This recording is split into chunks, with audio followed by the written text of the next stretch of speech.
হরে কৃষ্ণ ভক্তগণ, আপনাদের চরণে কোটি কোটি দণ্ডবত প্রণাম। আমরা একাদশী এই বৎসরে শেষ যে একাদশী আমরা কবে করব এবং একাদশীর মাহাত্ম্য কী এবং একাদশী কেন করব এবং এই পৌষ মাসে যে একাদশী কবে করব বিস্তারভাবে আপনাদের কাছে আলোচনা করছি। আপনারা তা অত্যন্ত মনোযোগ সহকারে শ্রবণ করবেন। প্রথমে আসি, আমরা একাদশী করব কেন? একটি প্রশ্ন। উত্তর হচ্ছে, দেখুন, নারদ পুরাণে উত্তর দিচ্ছেন, সহজেই উত্তর দিচ্ছেন।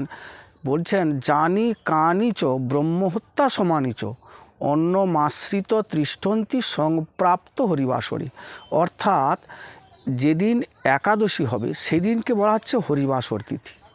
এই হরিবাসর তিথিতে যদি কেউ অন্ন অথবা পঞ্চশস্য গ্রহণ করেন তাহলে ব্রহ্মহত্যা জনিত পাপ অন্নের মধ্যে প্রবেশ করেন। তাই এই দিন একাদশীতে অন্ন দান যেমন নিষিদ্ধ, অন্ন সেবাও তেমন নিষিদ্ধ, পঞ্চশস্য গ্রহণ নিষিদ্ধ। তাই আমরা একাদশী করব। এবারে এই যে আমরা পৌষ মাসে যে একাদশী করব, পৌষের একাদশী কবে করছি না? পৌষের একাদশী আমরা করছি 10ই পৌষ বৃহস্পতিবার আমরা একাদশী করছি, 26শে ডিসেম্বর একাদশী করছি। এবং পারণ আমি শেষে বলে দিচ্ছি, আপনাদের পুরো একাদশী মাহাত্ম্যটা আপনার শ্রবণ করুন। ধর্মরাজ যুধিষ্ঠির শ্রীকৃষ্ণকে জিজ্ঞেস করছেন, হে বাসুদেব, এই পৌষ মাসে যে একাদশী, এই একাদশীর নাম কি এবং তার দেবতা কি এবং এই একাদশী পালন বিধি কী বা একাদশী করলে কি হয় তা আপনি বিস্তারভাবে আমাকে শ্রবণ করান। এই কথা শুনে ভগবান শ্রীকৃষ্ণ তদুত্তরে বলছেন, হে ধর্মরাজ, এই যে কথা আপনি বললেন, এই প্রশ্ন করলেন, এ শুধু আপনার জন্য নয়, এ জগতের কল্যাণের জন্য আপনি প্রশ্ন করলেন। তা আপনি মনোযোগ সহকারে শ্রবণ করুন। একাদশী কেন করব না? একাদশী কেন করব, যেমন নাগের মধ্যে অনন্তনাগ হচ্ছেন শ্রেষ্ঠ, নদীর মধ্যে গঙ্গা শ্রেষ্ঠ, দেবতাদের মধ্যে শ্রী বিষ্ণু শ্রেষ্ঠ, তেমনি মানুষের মধ্যে ব্রাহ্মণ শ্রেষ্ঠ, তেমনি ব্রতের মধ্যে একাদশী শ্রেষ্ঠ। বলছেন, আমাকে যদি বশ করতে হয়, দান দক্ষিণা তপস্যা ধ্যান আদি নানাবিধ যজ্ঞ কর্ম করলেও আমাকে এভাবে বশ করতে পারবে না এই একাদশী পালন করলে। অর্থাৎ পৌষ মাসে যে একাদশী, এই একাদশী সফলা একাদশী যথাবিধি অনুসারে যদি কেউ পালন করেন, যেভাবে আমি সন্তুষ্ট হই, তেমনিভাবে অন্য কোনো বারবত যাগযজ্ঞতে আমি কিন্তু সন্তুষ্ট হই না। তাই একাদশী হচ্ছে ব্রতের মধ্যে একাদশী সর্বশ্রেষ্ঠ। তাই এক চম্পাবতী নগরে মাহিষ্মত নামে একজন রাজা ছিলেন। এই রাজার 4 জন পুত্র ছিলেন। তার জ্যেষ্ঠ পুত্রের নাম লুম্ভক। তিনি অত্যন্ত পাপাচারী ছিলেন, কামাসক্ত ছিলেন, পরস্ত্রীকাতর ছিলেন এবং তিনি সমস্ত চুরি করতেন, মদ্যপান করতেন ইত্যাদি সমস্ত কিছু পাপ করতেন। এই পাপে তিনি যখন করছেন, রাজা সেই তার জ্যেষ্ঠ পুত্র লুম্ভককে রাজ্য থেকে বিতাড়িত করে দিলেন, জঙ্গলে বিতাড়িত করে দিলেন। তখন সেই তার জ্যেষ্ঠ পুত্র লুম্ভক তার স্ত্রীপুত্র পরিজনকে পরিত্যাগ করে, পিতামাতাকে পরিত্যাগ করে গভীর জঙ্গলে বাস করতে লাগলেন। সেখানে পশু হিংসা, পশুর মাংস, চুরি, ফলমূল আহার করতেন এবং থাকতেন। ঠিক এই জঙ্গলে ঘুরতে ঘুরতে একটি অশ্বত্থ বৃক্ষের তলায় তিনি কিছুদিন বাস করলেন। সেই অশ্বত্থ বৃক্ষের মধ্যে ভগবান শ্রীবিষ্ণু থাকতেন। ভগবান অশ্বত্থ বৃক্ষ, যেমন বৃক্ষের মধ্যে আমি অশ্বত্থ বৃক্ষ, তেমনি অশ্বত্থ বৃক্ষের মধ্যে ভগবান শ্রী বিষ্ণু বাস করতেন। তাই সেইখানে তিনি লুম্ভক বাস করতেন। হঠাৎ করে এই পৌষ মাসের একাদশী এসে গেছেন, সফলা একাদশী। এই একাদশীতে তিনি এত কৃশ হয়েছেন, আর সেদিন ফল আরোহণ করে পারতেন না এবং পশু শিকার করতে পারছেন না এবং চুরিও করতে পারছেন না। তাই তিনি সেই বৃক্ষের তলায় অত্যন্ত কাতর হয়ে তিনি সেইখানে পড়ে থাকলেন। সারা দিন, দশমী দিন সামান্য কিছু ফল আহার করলেন এবং একাদশী দিন তিনি সারা দিন না খেয়ে এবং সারা রাত্রি জেগে সেখানে থাকলেন, কোনো ফল আহরণ করতে পারলেন না, অত্যন্ত কৃশ হয়ে গেলেন। দেখুন, অজান্তে তিনি এই সফলা একাদশী ব্রত করে ফেললেন।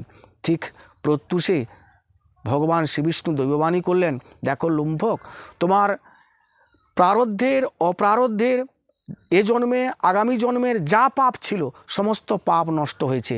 তুমি এক্ষুনি দিব্য মূর্তি ধারণ করবে, দিব্য দেহ লাভ করবে। তুমি দিব্য দেহ নিয়ে তুমি রাজ্যে ফিরে যাও, তোমার স্ত্রীপুত্র পরিজনকে নিয়ে তুমি রাজ্য গ্রহণ করো, তোমার সমস্ত পাপ নষ্ট হয়েছে। অজান্তে একাদশী ব্রত করেছিলেন, তিনি ফল আরোহণ করতে পারেন না, কৃশ হয়ে বৃক্ষের তলায় পড়েছিলেন, অশ্বত্থ বৃক্ষে। তাই সেই অশ্বত্থ বৃক্ষের মধ্যে ভগবান বিষ্ণু বললেন, যাও, এই একাদশীর করার জন্য তোমার সমস্ত পাপ স্খলন হয়েছে।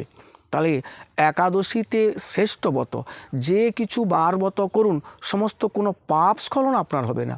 পৃথিবীতে অনেক কিছু ব্রত আছেন, কিন্তু নৃসিংহ চতুর্দশী ব্রত, এই সমস্ত ব্রত করলে, ভগবানের আবির্ভাব তিথি ব্রত, এই সমস্ত ব্রত করলে যেভাবে আপনার পাপ স্খলন হবে, একাদশী করলে পাপ স্খলন হবে, হরিনাম করলে পাপ স্খলন হবে, অন্যান্য ব্রত অন্যান্য দেবার্চনা করলে আপনার কিন্তু পাপ স্খলন হবে না। তাই পূর্ণভাবে এ জন্মের এবং আগামী জন্মের প্রারব্ধের অপ্রারব্ধের সমস্ত কিছু পাপ স্খলন করতে হলে ব্রতের মধ্যে শ্রেষ্ঠ হচ্ছে একাদশী ব্রত। তিনি তখন তিনি দিব্য দেহ লাভ করলেন, দিব্য দেহ লাভ করে তিনি তার রাজ্যে ফিরে এলেন। তার রাজ্যে স্ত্রীপুত্র নিয়ে দীর্ঘদিন রাজত্ব করলেন, ধর্মভাবে তিনি রাজ্য পালন করলেন। করার পরে তিনি তার পুত্রকে রাজ্য দিয়ে তিনি সন্ন্যাস গ্রহণ করে ভগবত ধাম প্রাপ্তি হলেন। এই একাদশী করলে জাগতিক জগতের যেমন সুখ পাবেন, আপনি জাগতিক জগতে যেমন ঐশ্বর্য পাবেন, যেমন অনেক ঐশ্বর্যের জন্য অনেক দেবতার পুজো করতে হয়, অনেক দেবতার অর্চন করতে হয়, কিন্তু এই একাদশীর মাহাত্ম্যে পরিষ্কার বর্ণনা করা আছে যে এই জগতে যদি কেউ সুখ ঐশ্বর্য চান, ধন ঐশ্বর্য চান, তাহলে সফল একাদশী করতে হবে। এবং ব্রতের শেষে জীবন আনতে, অর্থাৎ জীবনের শেষে আপনি মুক্তি পর্যন্ত পাবেন এই একাদশী। জাগতিক জগতে যেমন ধন ঐশ্বর্য পাচ্ছেন, সুখ পাচ্ছেন, তেমনি পরলোকে আপনি মুক্তি লাভ করতে পারছেন একাদশীর ফল। কোটি কোটি অশ্বমেধ যজ্ঞে যে ফল লাভ হয় না, কোটি কোটি দান ব্রত যজ্ঞেতে যে ফল হয় না, এই পৌষ মাসে একাদশী, অর্থাৎ একাদশী হবে আমাদের 10ই পৌষ বৃহস্পতিবার একাদশী, 26শে ডিসেম্বর একাদশী হচ্ছে। এবং একাদশীর পারণ আপনারা পরের দিন 9টা 53 মিনিটের মধ্যে পারণ করবেন, মহাপ্রসাদ সেবা করবেন। এবং একাদশী দিন এখানে রাত্রিতে জাগরণ হয়ে ভগবানের নাম সংকীর্তন, গীতা পাঠ, ভাগবত পাঠ, বিষ্ণু সহস্রনাম ইত্যাদি করবেন।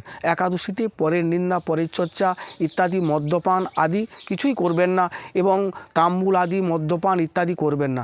একাদশী অত্যন্ত পবিত্র তিথি, যে তিথিতে ভগবান অবস্থান করেন, অর্থাৎ একাদশী অর্থাৎ উপবাস, অর্থাৎ ভগবানের নিকটে বাস।